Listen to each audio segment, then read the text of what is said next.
Halo guys, selamat datang di channel Guanet. Kali ini Guanet akan melakukan reaction video ya, dimana video ini adalah berita yang viral dari minggu lalu. Kita lihat tanggalnya ya, minggu lalu itu tanggal berapa sih? Minggu lalu itu tanggal 13 ya. Jadi dari tanggal 14 April sampai 20 April ya, sampai hari ini. Aduh, kesetrum. Oke, kesetrum. Lanjut. Beritanya adalah tentang Bupati Bijak nyolong insentif pajak ya. Jadi di sini ini videonya kita close dulu, ini takut nanti ada suara tulit. Oke. Sini Bupati Bijak nyolong insentif pajak, guys. Nah, kita lihat ya, guys ya. Bupati Sidoarjo ditetapkan tersangka oleh KPK guys atas dasar kasus pemotongan dana insentif ASN. Ahmad Mudlor alias Gus Mudlor sebagai tersangka kasus pemotongan insentif ASN di lingkungan Badan Pelayanan Pajak Daerah BPPD Pemkab Sidoarjo guys. 2023 itu Sidoarjo dapat pajak daerah sebesar 1,2 T guys. Jadi ASN-nya dapat insentif. Malah dipotong guys sama si SW ini guys. SW ini Kasubag BPPD ya guys ya. Uangnya diuntal guys mereka berdua ini guys. Waduh. Udah dapat pajak gede. Pajaknya malah dimakan. Parah. Jadi ceritanya gini guys, jadi si SW itu kerja di BPPD tuh, dia jadi kabak tuh ya kan di BPPD, Badan pokoknya itu pengelolaan pajak daerah lah guys ya. Nah si SW ini ditangkap KPK guys, karena dia itu melakukan pemotongan insentif pajak. Nah karena si Sidoarjo itu pada tahun 2023, dia itu mendapatkan uang sekitar 1,2 triliun ya, uang pajak yang didapatkan itu 1,2 triliun. Mungkin karena itu sudah melebihi target, akhirnya itu para pegawainya di BPPD itu ASN-nya itu mendapatkan insentif guys. Jadi dari pajak yang didapatkan itu dipotong untuk insentif ASN-nya guys. Nah ketika ASN ini harusnya mendapatkan insentif, dipotong lagi sama si SW. Nah si SW ini diperiksa, akhirnya kena lah si bupatinya itu Gus Mudlor itu tadi guys beritanya guys. Oke, selanjutnya guys ya kita lihat. Sekjen PDIP guys. Hasto menyerahkan surat Megawati ke MK 16 April 2024. Surat tersebut adalah pengajuan Megawati untuk menjadi sahabat persidangan atau amicus curiae. Melansir dari Antara, isi surat tersebut itu sebagiannya seperti ini guys. Rakyat Indonesia yang tercinta, marilah kita berdoa semoga ketok palu MK bukan merupakan ketuk palu godam, melainkan palu emas, gitu katanya guys. Nah, amicus curiae Megawati di MK itu isinya istilahnya tuh ada yang mau merusak demokrasi, saya tidak bisa diam. Ini sumbernya dari Kumparan guys. Di lain sisi guys, pengacara 02 itu menjelaskan bahwa amicus curiae itu surat permohonan yang diajukan oleh pihak sebagai sahabat pengadilan gitu guys. Sahabat pengadilan loh guys ya, bukan sahabat Ganjar apalagi sahabat Mahfud gitu kan. Jadi sahabat pengadilan itu mestinya bukan pihak di dalam perkara, sedangkan Bu Mega kan pihak yang berkara guys. Gimana sih? Ini nggak sih guys? Gimana menurut kalian guys? Nah begitu guys ya amicus curiae tadi guys. Jadi Bu Mega itu mengajukan diri untuk menjadi sahabat pengadilan guys. Nah sedangkan menurut Pak Oto Hasibuan, yaitu adalah pengacara dari 02, menjelaskan bahwasanya amicus curiae itu harus diajukan oleh pihak yang netral, bukan pihak yang terkait. Nah sedangkan Bu Mega ini adalah Ketua Umum Partai PDIP, pengusung utama dari Ganjar Pranowo. Yang Ganjar Pranowo itu adalah peserta pemilu gitu kan. Jadi gimana? Misalnya dia jadi sahabat pengadilan terus dia mengungkapkan kata-katanya, wah ya pasti tendensinya untuk memenangkan Pak Ganjar dong. Pasti dia akan menjatuhkan pihak 02 dong, ya kan? Itu nggak netral guys. Gimana mau dianggap sahabat pengadilan itu? Gimana guys menurut kalian? Gimana ya? Aku juga aneh gitu loh. Ketika ada dua orang berantem, terus tiba-tiba kamu menjadi sahabat pengadilan untuk menengahi orang dua berantem ini. Sedangkan satu orang ini temenmu, ya pasti kamu berat sebelah dong. Gitu guys ceritanya guys. Lanjut. Ini berita olahraga tidak usah. Nah ini yang agak lumayan rame. Kita lihat ini dosen Untan guys, Universitas Tanjung Pura. Kemarin di video ini saya bilang Universitas Tanjung Pura itu di Pontianak, Kalimantan Tengah. Oke, salah. selamat datang. Ternyata Pontianak itu Kalimantan Barat guys. Saya mohon maaf ya guys ya. Saya salah, suka ketukar antara Pontianak dan Palangkaraya. Kalau Palangkaraya itu emang Kalimantan Tengah. Sedangkan kalau Pontianak itu adalah Kalimantan Barat guys. Oke guys, beritanya seperti ini guys. Di channel gue jangan lupa klik subscribe dulu guys. Oke guys. Ini adalah berita dari Universitas Tanjung Pura Pontianak guys. Oknum dosen di Untan memanipulasi nilai mahasiswa guys. Ini beredar beritanya udah ada di media-media nasional ya guys ya. Nah itu ada dari Nasional Tempo dan Kumparan guys. Tidak pernah kuliah tapi nilai aman guys katanya. Untan adalah Universitas Tanjung Pura yang berada di Pontianak guys ya, Kalimantan Tengah guys. Nah ini saya mohon maaf guys ya. Untan itu di Kalimantan Barat, bukan di Kalimantan Tengah. Mohon maaf sekali lagi atas kesalahan ini. Saya merasa saya salah. Harusnya Kalimantan Barat. Nah, saya harusnya research dulu ya untuk daerah. Soalnya Universitas Tanjung Pura gitu aja guys, nggak ada Pontianak, Kalimantan mana nggak ada. Jadi saya, Pontianak nih, Untan ini Pontianak. Nah, udah Pontianak tuh ketuker lah sama Palangkaraya. Meskipun jauh memang saya ketuker. Harusnya Kalimantan Barat bukan Kalimantan Tengah. Ini saya mohon maaf ya. Kita lanjutkan beritanya. Universitas Tanjung Pura, Untan. Nah, dugaan adanya sindikat joki mahasiswa bodong di program Magister Fakultas Ilmu Sosial dan Politik FISIP, guys. Jadi biasanya orang-orang yang udah punya jabatan itu kuliah cuman buat naik pangkat, guys. Jadi kuliahnya asal-asalan, guys. Nah ini dugaan sementara itu ada dosen yang juga memegang sistem, guys. Jadi sistemnya itu buat masuk nilai gitu, guys. Jadi mahasiswa itu nilainya dimanipulasi, guys. Nggak pernah kuliah tapi ada nilainya. Biayanya sampai 30 juta, guys. Kampus sedang menyelidiki kasus ini, guys, untuk menemukan tersangkanya, guys. Jadi update terus ya, guys, beritanya. Subscribe dulu, guys. Terima kasih. Nah, begitu guys tadi beritanya, di mana ada seorang oknum dosen yang juga memegang sistem. Kebetulan dia megang sistem. Dia itu mematok harga 20 sampai 30 juta kepada mahasiswa Magister FISIP Fakultas apa tuh? Ilmu Sosial dan Ilmu Politik ya, mungkin ya. FISIP tuh Universitas Tanjung Pura tadi, guys. Jadi dosen itu megang sistem juga. Jadi dia bisa nginput nilai, guys. Nah, ada salah satu dosen yang dimintai keterangan ya dari berita yang kita kutip tadi. Jadi dosen itu menjelaskan ini mahasiswa nggak pernah masuk. Dia tidak merasa membelikan nilai. Tapi tiba-tiba mahasiswa ini nilainya ada gitu, guys, ceritanya, guys. Jadi diduga di Untan ini memang ada joki nilai gitu menurut dosen itu tadi, karena dia tidak merasa membelikan nilai, tapi mahasiswa tersebut ada nilainya gitu kan. Apalagi Untan ini kan program magisternya tadi dijelaskan bahwasanya banyak orang-orang yang kuliah di situ tuh misalnya PNS, dia itu dapat izin kuliah, ingin naik pangkat gitu, guys. Itu biasanya dia kuliah lagi. Nggak semua ya, guys. Nggak semua orang yang mau naik pangkat itu kuliahnya sembarangan. Ada yang beneran gitu kan. Saya sendiri termasuk, tapi saya bukan ASN ya.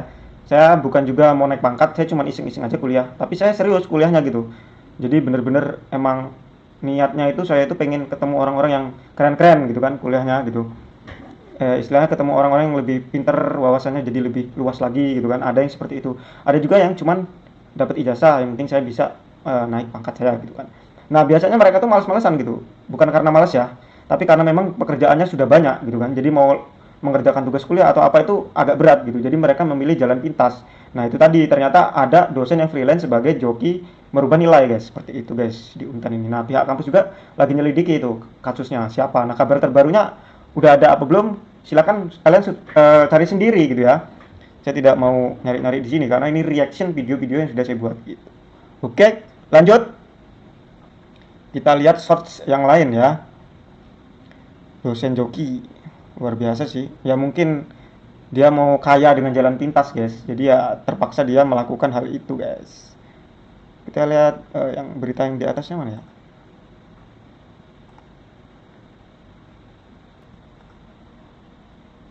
Ini, guys, milisi Hizbullah serang Israel di Lebanon, guys. Untuk lihat video selengkapnya di sini, guys. Ya, diklik, guys, relate videonya, guys. Klik aja, guys. Ini, guys, milisi Hizbullah serang Israel di Lebanon, guys.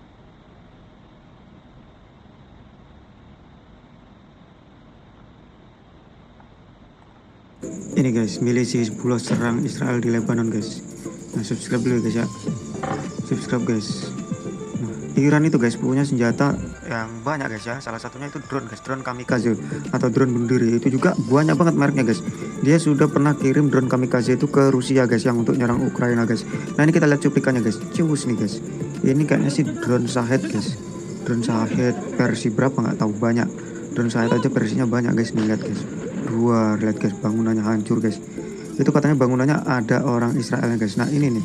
Kalau ini drone apa ya? Shahed apa Muhajir apa gitu. Banyak drone dia tuh. Drone kamikaze-nya. Itu nggak cuma nyerang bangunan, guys. Tapi juga nyerang mobil, guys ya, yang diduga sebagai mobil orang Israel. Nah, ini bangunan yang diserang ini katanya intelijen Israel, guys. Hizbullah itu adalah sayap militer yang ada di Lebanon, guys ya. Lihat, guys. Ini bangunannya langsung kebakar itu, guys. Luar biasa, guys. Subscribe, guys. Terima kasih. Nah, begitu, guys. Jadi ceritanya adalah pasukan namanya pasukan Hizbullah, di mana pasukan Hizbullah ini adalah proksi ya, atau pasukan bayangannya dari si negara Iran sendiri, karena Hizbullah ini diketahui pasokan senjatanya itu dari Iran, guys. Jadi kayak drone kamikaze-nya dia itu tadi, terus ATGM-nya itu biasanya dari Iran gitu kan. Nah, sedangkan ATGM yang dipakai itu kadang ATGM Kornet dan sebagainya lah, guys ya, Almas dan lain-lain. Nah, dia nyerang bangunan di Lebanon. Jadi adalah intel Israel mungkin sewa bangunan di Lebanon, ditaruh di situlah intelnya gitu kan, beroperasinya di Lebanon gitu. Nah, di bangunan itu langsung dikirim lah pakai ATGM tadi, guys, sama rudal kamikaze, guys. Gitu, guys. Hizbullah, guys. Lanjut. Hizbullah ini minggu ini dari tanggal 17 itu mereka melakukan serangan ya, guys. Banyak banget dia melakukan serangan kayak Apa namanya, kita lihat nih di sini, di radar Iron Dome yang diserang oleh Hizbullah itu, dia itu karena dia memiliki perbatasan dengan Israel ya, Hizbullah ini, Lebanon ini beda sama Iran. Kalau Iran itu nggak ada dia perbatasan langsung dengan Israel. Tapi Iran punya pasukan proksi yang punya perbatasan langsung dengan Israel di Lebanon tadi guys. Nah makanya dia serang pakai proksi guys. Nah Amerika sendiri, Israel selama ini perang tuh cuma pakai proksi. Rusia itu perang pakai proksi guys. Cuman ini udah mulai brutal, negara versus negara guys. Itu yang agak ditakutkan apabila perang ini semakin meluas gitu. Rudal ATGM buatan Iran Almas yang harganya 400 juta ngajar radar yang harganya 14 miliar. Nah itu guys ya. Jadi rudalnya itu ATGM Almas tadi 400 juta guys harganya. Itu kisarannya ya guys ya. Kita nggak tahu harga resminya berapa karena kita nggak pernah beli dan di Tokopedia juga nggak ada. Nah jadi itu estimasi harganya tuh 400 juta guys. Itu dari situs-situs ya. Kita cari dari situs harganya berapa sih Almas ya. Nah itu 400 juta. Nah ini kita lihat video lengkapnya guys. Tolong bantuin subscribe guys. Subscribe. Hizbullah Lebanon guys menyerang radar milik Israel guys. Radar itu digunakan untuk mendeteksi serangan dan juga mendeteksi rudal-rudal yang masuk guys. Nah ini ATGM-nya pakai ATGM Almas guys. Nah ini radarnya LM2084 guys. Nanti kita sematkan videonya di akhir guys. Nah ini harganya cukup mahal ya guys. Ini buatan Israel guys. Ini dipakai untuk David Sling sama buat Iron Dome ini untuk mendeteksi target-target yaitu rudal-rudal atau drone yang masuk guys. Nah ini harganya sendiri itu 114 miliar, itu 8 biji guys. Jadi kalau dihitung 114 dibagi 8 guys, harganya itu miliar dolar ya guys. Ini saya hitung guys, 114 miliar dolar dibagi 8 itu satu bijinya 14,5 miliar dolar guys. Nah itu guys ya. Jadi rudal yang harga 400 juta ngehantem radar yang harganya 14 triliun ya guys ya. Iya 14,5 triliun loh. Itu uang loh guys. Radarnya 14,5 triliun tuh. Radarnya Iron Dome, terus David Sling, Arrow 2, Arrow 3. Ya jadi Israel tuh ada 4 lapis pertahanan udaranya guys. Kalau dia rudal-rudal yang jarak pendek, kayak drone kamikaze, rudal ecek-ecek, ya rudal ecek-ecek tetap rudal guys. Itu pakai Iron Dome. Pokoknya yang jarak rendah lah, jarak pendek lah. Bukan kualitasnya yang rendah ya, tapi jaraknya. Itu yang tingginya berapa ratus kilometer, berapa kilometer, itu pakai Iron Dome. Terus ada yang middle, tengah-tengah. Jadi kalau agak tinggi lagi rudalnya, agak jauh lagi, rudal balistik yang menengah, jarak menengah itu biasa pakai David Sling dia, yang tingginya berapa ribu meter gitu, pakai David Sling. Terus tinggi yang berapa ribu meter lagi dia pakai Arrow 2, ARROW 2 ya. Terus lebih tinggi lagi itu pakai Arrow 3, ARROW 3 gitu guys. Harga, nah itu kan namanya pertahanan udara tadi kan rudal ya guys ya. Jadi di bawah itu ada rudalnya gitu. Nembak. Nah, rudal ini nembak itu nggak asal-asalan guys, tapi dia pakai mata. Mata dia itu apa? Ya itu tadi matanya pakai radar. Jadi dia itu sistem kerjanya tuh radarnya ngecek, oh ada rudal musuh masuk nih. Nah, di mana posisinya? Di sini. Nah, itu radar ngasih tahu tuh. Nah, rudalnya inilah yang menghantam. Jadi rudal menghantam itu atas dasar instruksi si radar gitu guys. Jadi kalau radarnya ditembakin semua bisa-bisa buta itu guys. Nggak bisa bekerja itu Iron Dome, David Sling, Arrow 2, Arrow 3 nggak bisa bekerja gitu guys. Jadi si Hizbullah itu tugasnya ngancur-ngancurin itu guys, ngancur-ngancurin radar-radarnya si Israel gitu guys. Dan jika dirupiahkan 14,5 miliar kali 16 ribu, aduh nggak tahu guys. Nah ini cuman guyon aja, di endingnya ada Jerome Pauline sama si Papa Zidane guys, yang matematika itu mudah bukan itu guys. Oke guys, lanjut berita selanjutnya. Jadi Israel itu nyerang balik nggak ke Iran? Nyerang balik dia guys, tapi itu masih diduga-duga ya. Tapi kabar terbaru itu memang diserang guys. Jadi dia nyerang daerah proksinya si Iran sendiri ada di Irak guys. Di Irak itu tanggal 20 ya, hari ini malam-malam itu proksi Iran yang ada di Irak yaitu PMF, Popular Mobilization Force, itu adalah tentara bayang-bayangan juga, proksinya si Iran juga yang ada di Irak. Jadi Iran itu punya proksi di Irak guys. Nah itu pangkalan militernya diserang pakai roket gitu guys. Diduga sih Israel yang nyerang. Terus berita yang nggak berhubungan dengan politik atau perang ini ada tentang kebakaran toko bingkai. Kita putar ya videonya guys ya.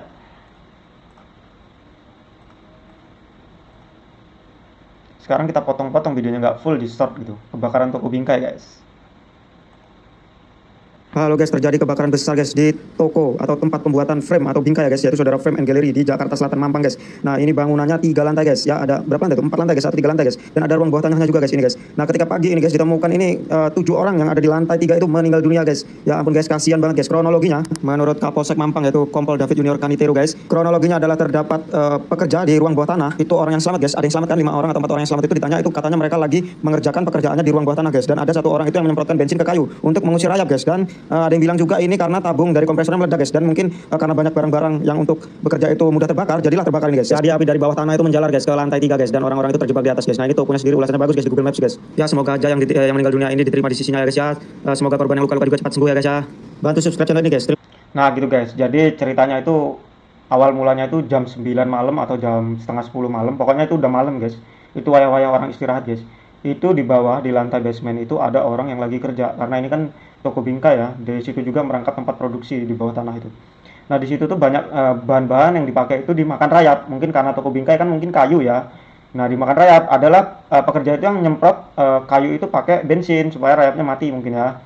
Nah tiba-tiba katanya juga itu ada kompresor yang meledak, dam gitu kan, karena itu posisinya di tempat produksi dan apalagi di situ banyak bahan-bahan yang terbakar, akhirnya terbakarlah guys di tempat ini guys, yang di basement ini guys. Nah mungkin karena sudah malam dan juga 5 orang tadi yang di basement yang kerja itu tadi udah luka-luka, pingsan mungkin atau bagaimana, itu yang di atas nggak tahu guys, nggak sempat menyelamatkan diri atau nggak tahu mungkin ya, akhirnya yang 7 orang ini yang ada di lantai 3 itu meninggal dunia semua guys. Gitu guys, mengerikan sekali ya guys ya, serem guys. Oke guys, lanjut berita selanjutnya. Yang terakhir ini Irak versus Israel. Iran versus Israel ini tadi berita yang tentang rudal Israel itu jatuh di Irak. Ada juga Hizbullah yang nyerang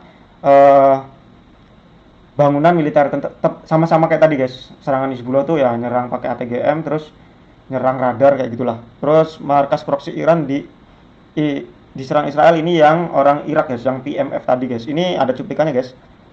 Kita lihat videonya aja ya guys ya. Di mana markas PMF ini jebol-jebol guys.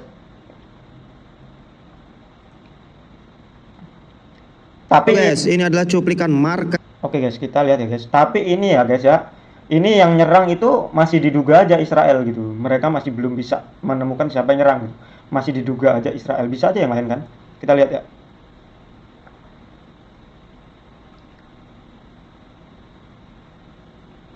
Halo guys, selamat datang di channel gue Net. Ini adalah cuplikan dari video di mana ini adalah markas PMF yaitu Popular Mobilization Force, yaitu pasukan di Irak yang didukung oleh Iran guys ya. Diduga ya guys, markas ini diroket oleh Israel guys ya. Ini kita mengutip dari Al Jazeera ya guys ya, di mana terjadi ledakan di Irak ya. Ternyata ledakan tersebut ada di markasnya PMF tadi guys. Ketika dikutip dari Wikipedia, PMF itu apa? Ternyata itu adalah didirikan tanggal 15 Juni 2014 ya. Jadi tempatnya di Baghdad, dan ini ideologinya itu Syiah, komunisme, persatuan Islam, anti Sunni, anti Barat, dan anti LGBT guys. Mengutip berita dari Reuters guys ya, di mana tanggal 20 April Baghdad itu markas PMF ini hari Jumat itu meledak guys. Terjadi ledakan ya guys ya, di situ ada orang PMF 1 meninggal dunia dan 6 dibawa ke rumah sakit guys. Ini masih dicari siapa sih pelakunya gitu guys. Diduga sih guys ini serangan dari Israel ya guys ya. Soalnya PMF ini kan berafiliasi dengan Iran ya guys ya. Oke lah guys, subscribe dulu guys channel ini guys. Terima kasih. Nah gitu guys. Jadi karena PMF ini berafiliasi sama Iran, dan Iran itu kemarin nyerang Israel, nah itu dia serang lah itu proksi-proksi mereka guys. Nah itu bisa jadi juga yang nyerang bukan Israel langsung guys, karena kalau kita ketahui PMF ini sendiri itu anti Sunni tadi guys. Bisa jadi itu pasukan-pasukan anti Sunni juga. Jadi negara-negara Timur Tengah itu negaranya udah kayak kue gitu guys, dibagi-bagi guys. Kayak Suriah itu ada bagiannya NATO, ada bagiannya Turki, ada bagiannya Amerika, ada bagiannya Iran juga, jadi ada bagian Rusia juga, itu dibagi-bagi negara sana itu. Nah itu mungkin Iran itu kan cukup besar juga di Irak ya, Asia-nya itu. Mereka itu PMF tadi, Popular Mobilization Force tadi diserang guys markasnya guys. Lalu lihat bangunannya tadi jebol-jebol ya, banyak hanggar pesawat jebol-jebol, terus tanah-tanah jebol-jebol itu diroket guys katanya. Dan itu diduga sih dari Israel, karena itu pihak-pihak yang PMF itu, pihak PMF-nya itu masih melakukan investigasi gitu guys. Siapa sih yang nyerang gitu kan, serangannya hari Jumat, ini kan hari Sabtu guys. Jadi tanggal 19 tuh diserangnya, ini diberitain tanggal 20 oleh Reuters tadi guys. Gitu guys. Oke, begitu saja ulasan video minggu ini. Semoga bermanfaat dan jangan lupa subscribe channel gue net guys, tonton guys ya. Terus share ke sana family guys. Terima kasih, sampai jumpa lagi di video selanjutnya. Bye bye.